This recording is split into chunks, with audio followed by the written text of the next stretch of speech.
CG Vyapam से होने वाले लैब टेक्नीशियन के एग्जाम जो कि हायर एजुकेशन डिपार्टमेंट या उच्च शिक्षा विभाग के लिए आई है, उसके लिए केमिस्ट्री का पहला पार्ट देखने जा रहे हैं। तो आज हम कुछ इंपॉर्टेंट कंपाउंड स्टार्ट करने वाले हैं, जिसमें से पहले कंपाउंड के बारे में हम डिस्कस करेंगे कि किस प्रकार के क्वेश्चंस एग्जाम में पूछे जाएंगे। हमारा जो वीडियो होगा वो हिंदी और इंग्लिश दोनों मीडियम के बच्चों को ध्यान में रख के होगा। टर्मिनोलॉजी थोड़ी सी इंग्लिश में ज्यादा यूज होंगी, लेकिन मेरी पूरी कोशिश रहेगी कि हिंदी मीडियम के बच्चों को सारी चीजें अच्छे से समझ में आए। तो आप लोग भी अपना सपोर्ट बना के रखिए। स्टार्ट करते हैं। आज हम केमिस्ट्री का पहला पार्ट देखने वाले हैं, ठीक है। केमिस्ट्री स्टार्ट करने वाले हैं। तो आज हम कुछ इंपॉर्टेंट कंपाउंड्स के बारे में देखेंगे, जिसमें से जो सबसे पहला कंपाउंड हमको देखना है वो है वाटर, जिसको हम H2O से डिनोट करते हैं। भाई वाटर ऐसा देखा जाए तो बहुत ज्यादा सिंपल सा एक लिक्विड है, हालांकि बहुमूल्य है, भी बहुत कीमती है, लेकिन इसमें किस प्रकार के क्वेश्चंस आते हैं वो हमको ध्यान में रखना है। तो टाइम वेस्ट नहीं करते, स्टार्ट करते हैं। वाटर का फॉर्मूला आप सबको पता है कि इसका फॉर्मूला होता है H2O। ये हाइड्रोजन के दो और ऑक्सीजन के एक एटम से मिलके बनता है। दो अणु होते हैं हाइड्रोजन के और एक होता है ऑक्सीजन का। इसको हम H2O या वाटर कहते हैं। हमारी जो पृथ्वी है, हमारा जो अर्थ है, उसमें 71% पार्ट जो है, 71% जो है वो पानी का होता है, जबकि हमारी जो बॉडी है, हमारे शरीर में 65% से ज्यादा, लगभग उसके आसपास का जो प्रतिशत है वो पानी का होता है, ठीक है। इसका जो पीएच होता है, सबको पता है कि पीएच स्केल होता है, जिसमें हम किसी भी लिक्विड की, सॉलिड की या मटेरियल की एसिडिटी, बेसिसिटी या न्यूट्रलिटी नापते हैं। हम ये जानते हैं कि वो उदासीन है, क्षारीय है या फिर अम्लीय है। जब पीएच स्केल में कोई भी वैल्यू 7 से ज्यादा होती है तो उसको बेसिक या क्षारीय बोलते हैं, और जब 7 से कम होती है तो उसको एसिडिक या जो है अम्लीय बोलते हैं। तो जो वाटर होता है, इसका जो पीएच है, पीएच मतलब क्या होता है भाई, पावर ऑफ हाइड्रोजन कंसंट्रेशन, ठीक है। तो पीएच इसका कितना है, 7 है। 7 है मतलब ये क्या है, न्यूट्रल है, उदासीन है, ना तो ये क्षारीय है और ना ही ये अम्लीय है। जबकि जो एसिड रेन का केस होता है, उसमें वाटर कैसा हो जाता है, उसमें एसिडिटी या अम्लीयता बढ़ जाती है। वो हम एनवायरनमेंट में देखेंगे एसिड रेन के बारे में। फिलहाल हमको जानना है कि वाटर एक न्यूट्रल या उदासीन सॉल्यूशन है, इसीलिए इसको यूनिवर्सल सॉल्वेंट बोला जाता है। क्या बोला जाता है भाई पानी को, यूनिवर्सल सॉल्वेंट। स्टार मार्क पूछा हुआ क्वेश्चन है, which solvent is known as, which liquid is known as universal liquid. Universal solvent किसको बोलते हैं, ये क्वेश्चन आता है, तो वो पानी को या वाटर को बोलते हैं। वाटर का जो फ्रीजिंग पॉइंट है, फ्रीजिंग पॉइंट मतलब वो टेम्परेचर जहां पे जो पानी है वो किस फॉर्म में कन्वर्ट हो जाएगा, सॉलिड बन जाएगा, बर्फ के फॉर्म में कन्वर्ट हो जाएगा। तो 0 डिग्री सेंटीग्रेड में पानी जो है वो बर्फ बन जाता है, इसीलिए इसको इसका मेल्ट फ्रीजिंग पॉइंट जो है वो बोलते हैं। जबकि जो वाटर का बॉइलिंग पॉइंट है, बॉइलिंग पॉइंट वो पॉइंट जहां पे जो पानी है वो उबलना शुरू हो जाता है, वो कितना है, 100 डिग्री सेंटीग्रेड है, ठीक है। अच्छा, वाटर का फ्रीजिंग पॉइंट 0 है, लेकिन इसका मेल्टिंग पॉइंट कितना होगा, ठीक है। फ्रीजिंग पॉइंट हमने देख लिया जहां जम जाता है, बॉइलिंग पॉइंट हमने देख लिया जहां पे उबल जाता है। अब यदि मैं बात करूं इसके मेल्टिंग पॉइंट की, तो भाई जो वाटर का मेल्टिंग पॉइंट है वो भी फ्रीजिंग पॉइंट के जैसा ही 0 डिग्री सेंटीग्रेड होगा। अब ये कैसे होगा 0 डिग्री सेंटीग्रेड, तो देखो जो आइस है, जो बर्फ है, जब वो पानी से बर्फ बनने में 0 डिग्री सेंटीग्रेड लगता है, तो वो जो बर्फ है वो 0 डिग्री सेंटीग्रेड के आसपास ही जब वो कन्वर्ट होके फिर से किस में बनेगा, पानी में बनेगा, ठीक है। तो इसका टेम्परेचर मेल्टिंग पॉइंट में लगभग 0 डिग्री के आसपास ही होता है। ये एक एवरेज पॉइंट है फ्रीज और मेल्ट होने के बीच में, जमने और पिघलने के बीच का पॉइंट है, ठीक है। अब पानी की जो डेंसिटी या घनत्व है, पानी की जो डेंसिटी या घनत्व है वो सबसे ज्यादा किस डिग्री में पाई जाती है, बहुत ही इंपॉर्टेंट पूछा हुआ क्वेश्चन है, स्टार मार्क।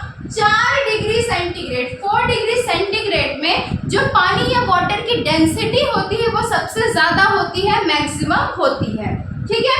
4 डिग्री से जब हम कम जाते हैं, 4 डिग्री से कम जाते हैं तो डेंसिटी डिक्रीज होगी, कम होगी, और 4 डिग्री से जब ज्यादा जाते हैं तो भी डेंसिटी क्या होगी, कम होगी, जबकि 4 डिग्री सेंटीग्रेड में सबसे ज्यादा डेंसिटी होती है, हाईएस्ट डेंसिटी होती है। ठीक है, ये सारी चीजें याद रखने वाली चीजें हैं, ये आपको बिल्कुल ध्यान में रखना है, आप नोट बनाते जाइए, इसका बहुत इंपॉर्टेंट पॉइंट है। अब बात करते हैं हाइब्रिडाइजेशन। वाटर मॉलिक्यूल जो 2 हाइड्रोजन और 1 ऑक्सीजन के एटम से बनता है, इसका हाइब्रिडाइजेशन होता है 2 सिग्मा और 2 पाई। ठीक है, 2 सिग्मा और 2 पाई बॉन्ड से इसका जो है हाइब्रिडाइजेशन बनता है। इससे बनेगा 2 सिग्मा और 2 पाई बॉन्ड से इसका जो हाइब्रिडाइजेशन बनता है। इसका हाइब्रिडाइजेशन का जो नंबर होता है वो होता है sp3। ठीक है, क्या होगा, sp3 होगा। अब इसमें यदि मैं शेप की बात करूं कि ये दिखता कैसा है, वाटर का शेप कैसा होता है, तो बैंड शेप, झुका हुआ शेप या वी शेप होता है। ठीक है, जैसे ये जो है ये 2 इलेक्ट्रॉन्स है, ये हाइड्रोजन और ये बीच में क्या है, ऑक्सीजन है, 2 हाइड्रोजन 1 ऑक्सीजन, इनके बीच में 104.5 डिग्री का एंगल बनेगा। तो इस तरीके से ये झुका हुआ ये बैंड शेप स्ट्रक्चर होता है वाटर मॉलिक्यूल का। ठीक, तो वाटर के बारे में इतनी चीजें हमने देखी। क्या क्या देखा कि वाटर को H2O बोलते हैं। हमारी पृथ्वी में 71% 71% पार्ट जो होता है वो वाटर का होता है, जबकि ह्यूमन बॉडी में 65% के आसपास का जो वेट होता है, वो परसेंटेज होता है, वो किसका होता है, वाटर का होता है। वाटर को यूनिवर्सल सॉल्वेंट बोलते हैं क्योंकि इसका पीएच जो है वो 7 होता है, ये हर जगह यूज किया जा सकता है। यूनिवर्सल मतलब जो हर जगह पे इक्वली यूज है, उसको यूनिवर्सल सॉल्वेंट बोलते हैं। फ्रीजिंग पॉइंट, वो टेम्परेचर जहाँ पे वाटर बर्फ बन जाता है, या वो मेल्टिंग पॉइंट, वो टेम्परेचर जहाँ पे बर्फ जो है वो वापस से पानी बन जाएगा। ये दोनों टेम्परेचर वाटर के लिए, पानी के लिए कितना होगा, 0 डिग्री सेंटीग्रेड होंगे, जबकि जो बॉइलिंग पॉइंट है वो कितना होगा, 100 डिग्री सेंटीग्रेड होगा। ठीक है, अब हाइब्रिडाइजेशन की बात करते हैं तो इसमें 2 सिग्मा और 2 पाई बॉन्ड प्रेजेंट होते हैं, किसमें, वाटर में। डिटेल स्ट्रक्चर इसका हम हाइब्रिडाइजेशन वाले चैप्टर में पढ़ेंगे, अभी हम इसकी प्रॉपर्टीज पढ़ रहे हैं वाटर की, तो थोड़ा सा फास्टर पढ़ रहे हैं क्योंकि सारी चीजें हमको क्वेश्चंस के हिसाब से प्रिपेयर करनी है। अभी बहुत ज्यादा डिटेल कर नहीं सकते क्योंकि एग्जाम बहुत पास में है, हमने लेट स्टार्ट किया है, लेकिन जो पॉइंट्स है वो सारे बहुत ही ज्यादा इंपॉर्टेंट है, तो आप लोग ध्यान से देखिए। ये बैंड शेप या वी शेप इसका स्ट्रक्चर होता है और कितने डिग्री का एंगल बनाता है, तो 104.5 डिग्री, 104.5 डिग्री का जो ये क्या बनाता है, एंगल बनाता है। अब मैं केमिकल प्रॉपर्टीज की बात करूं, किसकी केमिकल प्रॉपर्टीज की, तो वाटर की। ठीक है, इसमें बहुत ज्यादा इंपॉर्टेंट है, कोई भी मेटल जब वाटर के साथ रिएक्ट करता है, कोई भी मेटल ले लिया हमने, उसमें वाटर डाल दिया, तो जब एक मेटल वाटर के साथ रिएक्ट करता है तो क्या बनाता है, मेटल ऑक्साइड बनाता है। क्या बनाता है, मेटल ऑक्साइड।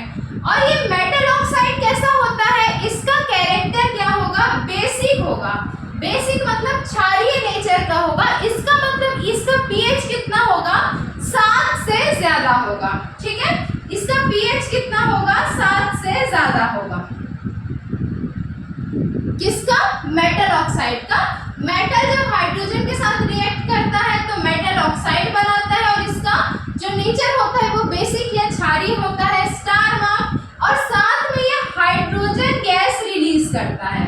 कौन सी गैस रिलीज करता है, हाइड्रोजन गैस रिलीज करता है। ये पूछा हुआ क्वेश्चन है इस तरीके के जो एमसीक्यू वाले कॉम्पिटिटिव एग्जाम्स हैं उनमें। ठीक है, इसका एक एग्जांपल देखते हैं हम। 2 मॉलिक्यूल्स हमने ले लिए सोडियम मेटल के, कौन से मेटल के, सोडियम, जो कि बहुत ही ज्यादा रिएक्टिव मेटल है, इसके 2 मॉलिक्यूल्स ले लिए और इसमें हमने क्या मिला लिया, वाटर मिला लिया, पानी मिला लिया, तो ये क्या बनाएगा, ये सोडियम का ऑक्साइड बनाएगा जिसको हम Na2O बोलेंगे। और ये कैसे नेचर का होगा, ये बेसिक या क्षारीय नेचर का होगा, और साथ में कौन सी गैस यहाँ पर से रिलीज होगी, बाहर जाएगी, तो हाइड्रोजन गैस यहाँ से रिलीज होगी। ठीक है, अब 2 कंपाउंड्स के बारे में पूछा जाता है जिनके कंटेंट्स के बारे में पूछते हैं, बहुत ही इंपॉर्टेंट है। सुना होगा आप लोगों ने प्रोड्यूसर, ठीक है। तो इसके जो कंटेंट होते हैं, प्रोड्यूसर गैस में हम क्या क्या लेते हैं, कार्बन मोनोऑक्साइड और नाइट्रोजन लेते हैं, कार्बन मोनोऑक्साइड और नाइट्रोजन लेते हैं। तो यहाँ पे गैस का फॉर्मेशन होता है प्रोड्यूसर गैस का होता है। जबकि कार्बन मोनोऑक्साइड के साथ जब हम हाइड्रोजन के दो आइटम्स मिला लेते हैं तो यहाँ पे कौन सी गैस बनती है, वाटर गैस बनती है। इसके बारे में हम डिटेल बाद में करेंगे, अभी वाटर वाला चीज हम पढ़ रहे हैं। तो वाटर गैस का कॉन्सेप्ट मेरे को आपको बताना था कि वाटर गैस जो है वो किन दो चीजों से मिलके बनती है, तो कार्बन मोनोऑक्साइड और हाइड्रोजन से मिलके बनती है। और वाटर गैस की जैसे प्रोड्यूसर गैस किससे मिलती है, कार्बन मोनोऑक्साइड के साथ हाइड्रोजन की जगह पे जब हम नाइट्रोजन ले लेते हैं, N2 ले लेते हैं, तो यहाँ पे क्या बन जाती है, प्रोड्यूसर गैस बन जाती है। ये दोनों ही बिल्कुल स्टार मार्क पूछे हुए क्वेश्चंस हैं। अभी जो हमारा ज्यादातर फोकस है वो उन सारी चीजों पे है कि जिस तरीके के क्वेश्चंस एग्जाम में आने हैं। बहुत ज्यादा डिटेल करने का भी समय है नहीं, सब्जेक्ट ज्यादा है, तो बहुत इंपॉर्टेंट और की पॉइंट्स हम लेते हुए चल रहे हैं, ठीक है। इसमें से जहां भी आपको डाउट आता है आप कमेंट सेक्शन में कमेंट करके पूछिए, मैं जरूर क्लियर करूंगी आपके सारे डाउट्स। अच्छा, अब बात करते हैं सॉफ्ट वाटर की। दो प्रकार से वाटर को क्लासिफाई करते हैं, सॉफ्ट वाटर और हार्ड वाटर, ठीक है। सॉफ्ट वाटर क्या होता है, ऐसा पानी जो कि हम अपने पीने के लिए यूज करते हैं, डेली यूज में जो है हम यूज करते हैं, अच्छे से फिल्टर किया हुआ जो आरओ वाटर है, जिसमें बहुत ज्यादा इंप्यूरिटीज नहीं होती, उसको हम क्या बोलते हैं, सॉफ्ट वाटर बोलते हैं। और दूसरी जो इसकी कैटेगरी है वो है हार्ड वाटर की, ठीक है। कौन से वाटर की, हार्ड वाटर की। अब हार्ड वाटर में ऐसा क्या होता है कि इसको हार्ड बोलते हैं, तो देखो हार्ड वाटर जो होता है ना वो ड्रिंकिंग के लिए यूज नहीं होगा, इसको हम ड्रिंकिंग के लिए यूज नहीं करेंगे क्योंकि ये हमारे जो वाइटल ऑर्गन्स हैं, हमारी किडनी वगैरह है, लीवर है, इन सबको डैमेज कर सकता है। तो इसमें क्या होता है, हार्ड वाटर में क्लोराइड्स एंड सल्फेट प्रेजेंट होता है। क्या क्या प्रेजेंट होते हैं, क्लोराइड्स और सल्फेट प्रेजेंट होते हैं, कैल्शियम और मैग्नीशियम आयंस के, कैल्शियम और मैग्नीशियम आयंस के, ठीक है। कैल्शियम और मैग्नीशियम के क्लोराइड्स एंड सल्फेट्स प्रेजेंट होने के कारण इस वाटर को हार्ड वाटर कहा जाता है। और ये जो है नॉर्मली पीने के लिए यूज नहीं किया जाता या हमारी डे टू डे लाइफ में इसको यूज नहीं किया जाता है, ठीक है।